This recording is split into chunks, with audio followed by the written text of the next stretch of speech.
Buenas noches, doctor, compañeros. En este momento les voy a hablar acerca del audiolibro Pedro Páramo.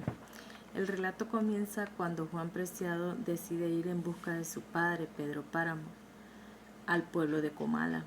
El viaje representaba el cumplimiento de la promesa hecha a su madre, Dolores Preciado, en su lecho de muerte. Cuando Juan Comala decide emprender viaje a lo que es este pueblo, Juan Preciado, este llega a Comala y descubre que su padre está muerto, y junto a él muerto prácticamente todo el pueblo, evidencia de que ya no queda nada de la Comala vivaz que su madre tanto añoraba.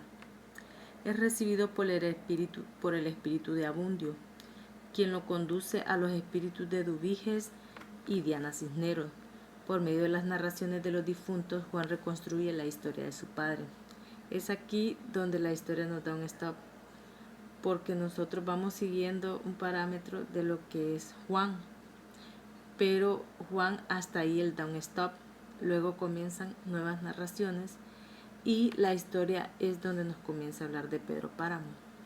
Pedro Páramo era el hijo de Lucas Páramo. Desde niño se había enamorado de Susana, hija de Bartolomé San Juan.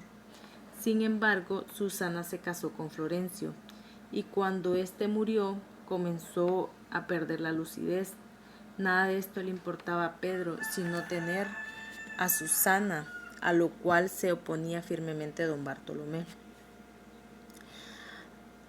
Tras la conquista del poder y de Susana, a la muerte de su padre, el Pedro, este joven, heredó la hacienda de su padre, de don Juan, la hacienda Media Luna. Desde entonces empeñó toda su vida en conquistar el poder de Comala, valiéndose de fraudes, asesinatos, violaciones y chantajes. Su motivación oculta era recuperar a Susana. A fin de hacerse fortuna, Pedro se casó en comunión de bienes con Dolores Preciado, de cuyas propiedades se apoderó. Tan pronto Dolores se dio cuenta de que Pedro Páramo se convertiría en un tirano, lo abandonó para siempre junto a su hijo Juan Preciado. Al tener mucho poder, Pedro Páramo reconoció y se ocupó de su hijo ilegítimo Miguel Páramo, un joven corrupto, asesino y violador que murió a caballo tras saltar unos linderos que su propio padre había levantado. Pedro Páramo sobornó al padre Rentería para que le diera la absolución, a sabiendas de que la familia del sacerdote había sido blanco de Miguel. En vista del poder atesorado, este no intimidaba a don Bartolo San Juan, pero Pedro Páramo decidió mandarlo a matar, sin advertir que con ello precipitaría la locura definitiva de Susana. Pedro se la llevó a la Media Luna, donde era su hacienda, y se ocupó devotamente de ella desde entonces, pero nunca pudo cristalizar su amor. En ese momento llega lo que es la revolución al pueblo. El cacique determina que la mejor forma de sobrevivir es colaborar con ellos. Les ofrece más dinero del que le piden y les pone a disposición a cerca de 300 hombres. En ese lapso de lo que es la revolución viene lo que es la muerte de Susana, ya que la salud de ésta comenzó a empeorar.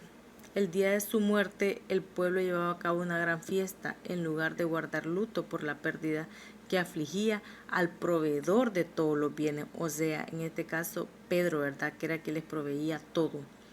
Pedro Páramo decidió vengarse del pueblo, cruzando los brazos hasta que Comala muriera de abandono y hambre. En este contexto viene la muerte de don Pedro Páramo. Yo aquí tengo dos relatos, y según lo que yo entiendo, parecía que Pedro Páramo fuese apuñalado por Abundio Martínez. Si nosotros nos adentramos bien, lo que nos trata de decir el texto es que Pedro Páramo muere de viejo, solo y desechado, como piedras que se desploman. es aquí donde vuelve a aparecer el personaje de Juan Preciado.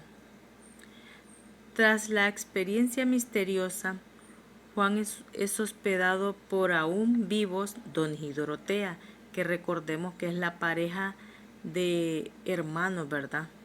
Que están sometidas por una relación incestuosa, ¿verdad? Los murmullos de las almas pertinentes de Comala agobian a Juan Preciado, de tal manera que muere de pavor en medio de la calle. Al morir Dorotea, ambos son enterrados en la misma fosa, desde donde Juan cuenta su historia. Y es ahí donde nosotros, la historia empieza a retroceder, ¿verdad? O sea, Juan ahí deja de narrar y vienen otros nuevos personajes, ¿verdad? Donde entra don Pedro, Dorotea, Donis, Susana, don Bartolomeo. Entonces, un sinfín de personajes, y es donde nos da a entender de que la historia, tal vez nosotros, mientras no nos narren que una persona está muerta, no lo tomamos como tal. Y esta historia pues nos va narrando personajes que a su vez ellos ya no ya están muertos, perdón. De mi parte eso es todo, muchas gracias por su atención.